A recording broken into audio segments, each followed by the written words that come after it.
ہمارے ہاں نا یہ دور تیزیاں دکھانے کا دور ہے. کچھ لوگ ضرورت سے زیادہ تیزی دکھانے کی کوشش کرتے ہیں. ان بیچاروں کا کبھی کبھی اتنا سخت نقصان ہوتا ہے کہ ان کو ان سے بھی کئی گنا تیز بندہ مل جاتا ہے. وہ کسی ایسی جگہ جا کے بیچارے الجھ جاتے ہیں جہاں سے واپسی کا راستہ نظر نہیں آتا.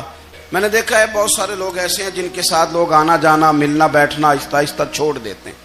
اور وہ کس لیے چھوڑ دیتے ہیں؟ وہ ان کے رویے کی وجہ سے چھوڑ دیتے ہیں, ان کے انداز فکر کی وجہ سے چھوڑ دیتے ہیں, ان کے شکووں کی وجہ سے چھوڑ دیتے ہیں. مزاج ہوتا ہے نا ہمارا کہ ہمیں شوق ہوتا ہے تعلق زیادہ لوگوں کے ساتھ ہو, اور پھر یہ بھی شرط ہوتی ہے کہ میں جس کے پاس جاؤں وہ مجھے یہی کہے کہ تو میرے ساتھ ہی پیار کر. دیکھیں, انسان نے انسان رہنا ہے, اس نے نہ فرشتہ بننا ہے معاذ اللہ, نہ اس نے خدا بننا ہے, اس نے انسان رہنا ہے. لیکن وہ کچھ بھی نہیں کسی کا سنوار سکتا. صرف اتنا ہے کہ اگر آنے والے کی وہ صرف اشک شوئی کر دے, بات توجہ سے سن لے, اور جاتے وقت 2 جملے تسلی کے بول دے, اور اس کے جو بول ہوں وہ ذرا میٹھے ہوں. میٹھے کھ سواد نہیں مشری اندر, اساں کھنڈا وی چک ڈٹھیاں, پر انہاں ساریاں شیواں نالوں گلاں سجن دیاں میٹھیاں. اگر انداز تھوڑا سا شستہ ہو, انداز تھوڑا سا ٹھیک ہو, لب و لہجہ تھوڑا سا ٹھیک ہو. اب ہمارے جو جدید اسکالر آئے ہیں وہ کہتے ہیں باڈی لینگویج. باڈی لینگویج کیا ہے؟ نہیں, آپ نے کچھ بھی نہیں کہا, لیکن کسی بندے کی طرف دیکھ کے نا آپ تنزن ہنسے ہیں, صرف تکلیف ہوتی ہے کہ نہیں؟ تو آپ نے بات تو کی کوئی نہیں. اس کا مطلب ہے لفظوں کا نہیں, لہجوں کا بھی اثر ہوتا ہے. لہجوں کا بھی اثر ہوتا ہے. جو لہجے ہوتے ہیں یہ بڑے دیرپا ہوتے ہیں, ان کے اندر بڑی مسکراہٹ ہوتی ہے, ان کے اندر بڑا پیار ہوتا ہے. اور آپ ترشروح ہو کے جب کوئی کام کرتے ہیں, سخت ہو کے کوئی کام کرتے ہیں, تو پھر اس کے اندر حسن نہیں رہتا, خوبصورتی نہیں رہتی. عارف رومی رحمۃ اللہ علیہ فرماتے ہیں کہ مثال دینے کے لیے بات سمجھاتے ہیں. فرماتے ہیں ایک شخص جنگل میں لکڑیاں کاٹنے جایا کرتا تھا, تو شیر سے دوستی ہو گئی, یعنی ڈائریکٹ بادشاہ سے دوستی ہو گئی. اور بادشاہ بھی وہ جو جنگل کا بادشاہ ہے, جنگل کے بادشاہ سے دوستی ہو گئی. اب وہ لکڑہارا غریب آدمی تھا, لکڑیاں تو کاٹنی ہوتی تھی. تو وہ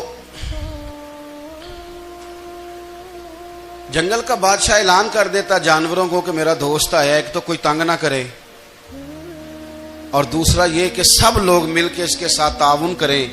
کبھی کوئی جانور لکڑیاں اکٹھی کراتا, کبھی کوئی اپنی پشت پہ گدھا بیل گھوڑا خچر رکھ کے وہ لکڑیاں باہر چھوڑنے آتا.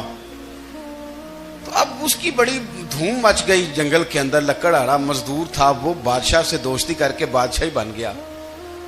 وہ گھر آ کے نا بیوی کو اکثر بتاتا کہ میرا ایک دوست ہے, میں جاتا ہوں تو ساری پہلے ہی مخلوق کھڑی ہوتی ہے میرے استقبال کے لیے. دوستی جو بڑے سے ہو گئی ہے. بنا ہے شاہ کا مصاحب تو پھرے ہے اتراتا, وگرنہ شہر میں غالب کی آبرو کیا ہے. ہمیں تو پوچھتا ہی کوئی نہیں, یہ تو بنا ہے شاہ کا مصاحب تو پھرے ہے اتراتا, وگرنہ شہر میں غالب کی آبرو کیا ہے. تو وہ لوگوں کو بتاتا, بیوی کو بھی بتاتا دوست ہے. تو بیوی کہنے لگی اتنی تو تعریفیں کرتا, یہ نہیں بتایا کہ وہ جنگل کا شیر ہے, بس نیرا دوست بتا دیا. بیوی کہنے لگ گئی کہ تو اتنا جو اس کا ذکر کرتا ہے تو کسی دن بلا نا, بلا کسی دن تاکہ اس کی دعوت کریں. اب اس نے پھر نہ اس کو پردے میں رکھا. کیا کہتے ہیں آج کل, سرپرائز دینا ہے, ان کا سرپرائز دینا ہے جی. پردے میں رکھا کہ وہ شیر ہے. تو وہ بلا لیا گھر. اب اس کے لیے کچا گوشت, ظاہر ہے شیر نے کچا گوشت کھانا تھا. وہ کہنے لگی پکانا کس طرح کا ہے؟ وہ کہنے لگا جب وہ آئے گا پھر بتاؤں گا. اب وہ کچا گوشت 2-3 بکرے ذبح کر کے ڈال دیے. وہ آ گیا شیر.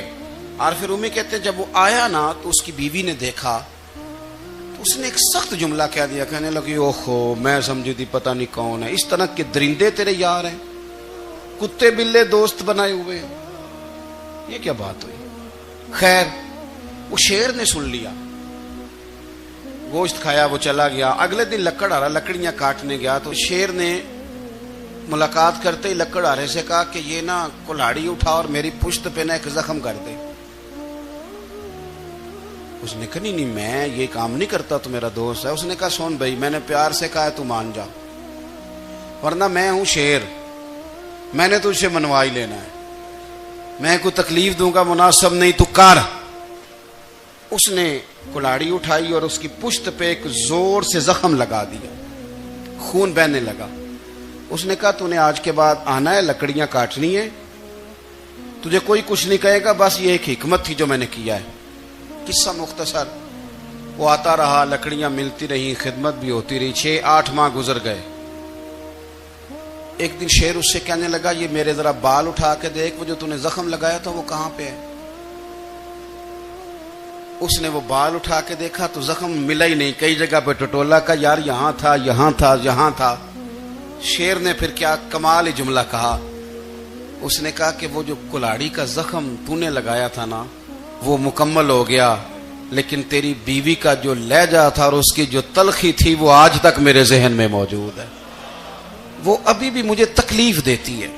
بات سوچتا ہوں مجھے اس نے درندہ کہا، اس نے میرے بارے میں اتنے کچے اور کمزور اور سخت جملے کہے، تو وہ بات مجھے بھولتی، وہ آج بھی میرے ذہن میں اسی طرح گونجتی ہے۔ تلخ جملے جو اس نے کہے اور خوفناک جو انداز اس نے اختیار کیا، وہ بات مجھے کبھی بھی بھولتی۔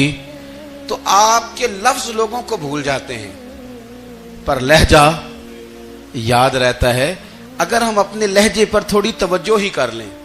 کچھ لوگ کہتے ہیں جی میرا جی روٹین ہی یہ ہے بات کرنے کی، تو یہ یاد رکھنا کسی وقت ایسا بھی ہوتا ہے کہ شیر کو سوا شیر مل جاتا ہے، پھر ایسا نہ ہو کہ آپ کی تلخی کی جواب میں کوئی اس طرح کی تلخی ہو کہ پھر آپ اس کو کبھی بھلا نہ سکیں۔ حضرت ہانی رضی اللہ تعالیٰ عنہ اپنی قوم کے ایک وفد کے ساتھ نبی پاک صلی اللہ علیہ وسلم کی بارگاہ میں حاضر ہوئے۔ نبی پاک علیہ السلام نے ان کی ساری باتیں سنی، تو ان میں سے ایک شخص نے عرض کی یا رسول اللہ صلی اللہ علیہ وسلم، میں نا زیادہ باتیں نہیں یاد رکھ سکتا، حضور میں شاید کمزور حافظے والا ہوں، زیادہ باتیں نہیں میں یاد رکھ سکتا، حضور مجھے کوئی ایک ایسی بات آپ ارشاد فرما دیں کہ میں عمل کروں تو پھر جنت میرا مقدر بن جائے۔ میں چاہتا ہوں کہ مجھے کچھ ایسا مل جائے کہ میں اسی پر عمل، وہ کہا تھا نا درویش نے کہ علم و بس کری ہو یار، کیونکہ ایک کوئی حرف تینوں درکار، تو مجھے کوئی ایسی چیز مل جائے کہ وہ پھر جنت میرا مقدر بنے۔ تو حضور نے فرمایا 3 کام کرنا، ایک تو گفتگو جب بھی کرنا اچھی کرنا، تمہارا لب و لہجہ تمہاری گفتگو میں کبھی کوئی کمزوری نہ آئے، گفتگو اچھی کرنا، اچھی گفتگو۔ اور دوسرا حضور نے فرمایا سلام کو عام کرنا، اور تیسرا فرمایا لوگوں کو کھانا کھلانے میں رغبت پیدا کرنا۔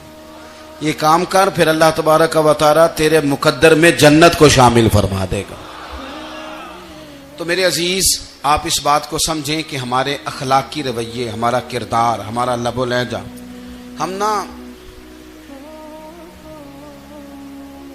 ڈنڈے کے زور پر حکومت قائم کرنا چاہتے ہیں۔ آپ کو پتہ ہے بہت سارے ملکوں میں دین گیا اور پھر اللہ تعالیٰ معاف کرے بعض جگہ پہ دینی اقدار کو، دینی لوگوں کو زوال بھی آیا۔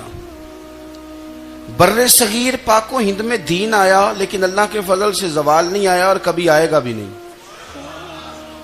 کبھی آئے گا بھی نہیں۔ وہ جو ہم پہ بڑا اعتراض کرتے ہیں نا ہمارے معاملات پہ اور بڑے بڑے فتوے دیتے ہیں، یہ بات وہ بھی کہتے ہیں کہ ان کے دلوں میں عشق رسول کی شمع بہت زیادہ فیروزہ ہیں، یہ بیگانے بھی مانتے ہیں۔ کیوں بھلا؟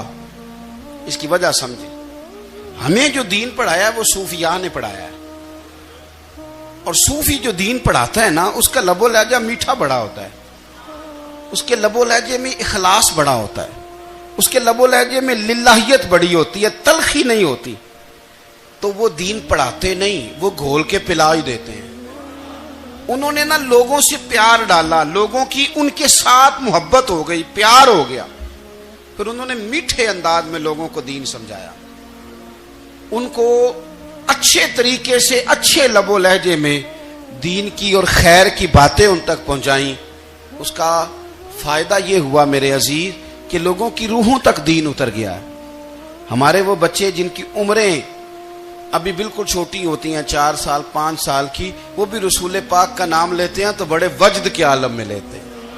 کیوں؟ اس لیے کہ ہمارے بزرگوں نے ہمیں اچھے طریقے سے، اس لیے نبی پاک صلی اللہ تعالی علیہ وسلم نے فرمایا کہ حسن اخلاق والا آدمی اپنے اخلاق کی بنیاد پر نفلی روزہ رکھنے والوں اور رات کو قیام کرنے والوں سے زیادہ فضیلت حاصل کر لیتا ہے، اس لیے کہ اس کا اخلاق، اس کا لب و لہجہ، اس کا انداز، اس کی گفتگو، وہ جو گفتگو اس کی ہوتی ہے وہ اتنی میٹھی ہوتی ہے کہ لوگوں کے دل نہیں ٹوٹتے، بلکہ بعض اوقات اس کی گفتگو کی وجہ سے جو غم زدہ آدمی ہوتا ہے اسے سکون مل جاتا ہے۔ تو اگر آپ بات کریں اور اس میں تھوڑی سی مٹھاس پیدا کر لیں، آپ تھوڑی سی بات میں نا مٹھاس، میرے ایک کلاس فیلو ہیں تو وہ تقریر کر رہے تھے اور میں سن رہا تھا، تو مجھے بعد میں کہنے لگے آپ تبصرہ کریں میں نے کیسی تقریر کی ہے۔ یہ ہوتا ہے نا جی، بعض اوقات دوست بیٹھتے ہیں بے تکلف تو کئی دفعہ کچھ باتیں ایسی ایک دوسرے کے ساتھ کرتے ہیں، تو مجھے کہنے لگے آپ بتائیں کہ میں بات کر رہا تھا تو کیسی تھی؟ تو میں نے کہا جب آپ بات کر رہے تھے تو میں ڈر رہا تھا، مجھے لگ رہا تھا کہیں آپ لڑ نہ پڑیں۔ بھئی آپ اطمینان سے بات کریں، آپ تسلی سے بات کریں، آپ خندہ پیشانی کے ساتھ بات کریں۔ میرے نبی پاک صلی اللہ تعالی علیہ وسلم نے فرمایا، مسلم شریف کی حدیث ہے، حضور فرماتے ہیں نیکی کو کبھی چھوٹا نہیں سمجھنا، نیکی کو حقیر نہیں سمجھنا، کچھ نہ ہو سکے تو اپنے بھائی سے مسکرا کے بات ہی کر لیا کرو، بات کرو تو تمہارے لہجے میں ترش روئی نہ ہو۔ بعض اوقات آپ تلخ بات کرتے ہیں، آپ کا لہجہ تلخ ہوتا ہے تو آپ کی صحیح بات بھی قبول نہیں کی جاتی، لیکن اگر آپ کے لہجے میں مسکراہٹ ہو، آپ کے لہجے کے اندر خوبصورتی ہو، تو آپ کے اپنے بھی، آپ کے بیگانے بھی، سب کے سب آپ کی بات کو تسلی کے ساتھ سمجھنا وہ گوارا کریں گے۔ اسی طریقے سے ہمارا دل کرتا ہے کہ لوگ ہماری بات سنیں، ہمارے گرویدہ ہوں، ہم جو پیغام دینا چاہتے ہیں وہ پیغام لوگ اچھے طریقے سے قبول کریں، اس پر لوگوں کی توجہ زیادہ ہو، یہ ہمارا شوق ہوتا ہے۔ اور دنیا میں اب تو فیمس ہونے کا شوق بڑا بڑھ گیا ہے، اب بڑا بڑھ گیا ہے۔ اب تو لوگوں کو نا شاید لوگ مقبولیت اسی کا نام لیتے ہیں کہ میرے اتنے لائکس ہیں، اتنے فالور ہیں، اتنے سارے لوگ ہیں تو شاید میں بڑا مقبول ہوں۔ یاد رکھنا، قابلیت سے زیادہ قبولیت ضروری ہوتی ہے۔ فالور کیا کریں گے اگر رب بھی راضی نہ ہوا تو؟ لائکس کیا کریں گے؟ اگر تو قبول ہو جائے تو پھر چلو کسی لائکس کا بھی فائدہ ہے، کسی فالور کا بھی، اور اگر قبول نہ ہو تو پھر کوئی فائدہ۔ جنوں پریتم اپنا آنکھ ہی نہ، وہ اجے سہاگن ہو ہی نہیں، تو جب وہ قبول کر لے پھر تو بڑی بات ہے، اور اگر قبولیت نہ ہو تو پھر بڑے بڑے مجمع بھی کوئی فائدہ نہیں دیتے۔ ہماری خواہش ہوتی ہے کہ لوگ ہمیں جانیں، لوگ ہمیں پہچانیں، ہمارا بڑا نام ہو، ہمارا بڑا ذکر ہو، ہمارے بڑے تذکرے ہوں۔ تو میرے نبی پاک صلی اللہ تعالی علیہ وسلم نے ارشاد فرمایا، حضرت ابو ہریرہ رضی اللہ تعالیٰ عنہ روایت کرتے ہیں، حضور فرمانے لگے، تم مال کے ذریعے لوگوں کو اپنا گرویدہ نہیں بنا سکتے، پیسے دے کے لوگوں کو پیچھے نہیں لگا سکتے۔ کتنے کو دو گے؟ دیکھیں نا، پیسوں سے تو بندے کا لالچ شروع ہو جاتا ہے، ایک دفعہ دیں، پھر دوسری دفعہ دیں، پھر تیسری دفعہ دیں، روز دیں گے تو بندہ راضی ہوگا، اور اگر آپ نے 99 دفعہ دیا، ایک دفعہ نہیں دیا تو وہ ناراض ہو جاتا ہے۔ تو کتنا کو لالچ پورا کریں گے؟ تو حبیب پاک علیہ الصلوۃ والسلام فرمانے لگے، تم پیسے دے کے لوگوں کو اپنا گرویدہ نہیں کر سکتے، ہاں خندہ پیشانی سے، حسن اخلاق سے ملو گے تو لوگ تمہارے گرویدہ ہو جائیں گے۔ تمہارا اخلاق، تمہاری خندہ پیشانی، تمہارا اچھا کردار، یہ لوگوں کو گرویدہ کر سکتا ہے۔ مال و دولت سے لوگ گرویدہ نہیں ہوتے۔ تو ہمارا وہ جو روزمرہ کا لوگوں کے ساتھ تعلق ہے، لب و لہجہ ہے۔ ایک صاحب مجھ سے کہنے لگے کہ یہ میں محفل کراتا ہوں، آپ بھی تشریف لائیں، اور میں 20 علماء کو بلا چکا ہوں، اور بڑے بڑے نامور نام انہوں نے میرے سامنے لیے۔ میں نے ان سے پوچھا کہ جو نام آپ نے لیے ہیں اور آپ کی تصویریں بھی ساتھ ہیں، میں الحمدللہ تسلیم کر گیا ہوں آپ کی بات کو، لیکن سوال میرا یہ تھا کہ کیا آپ نماز بھی پڑھتے ہیں؟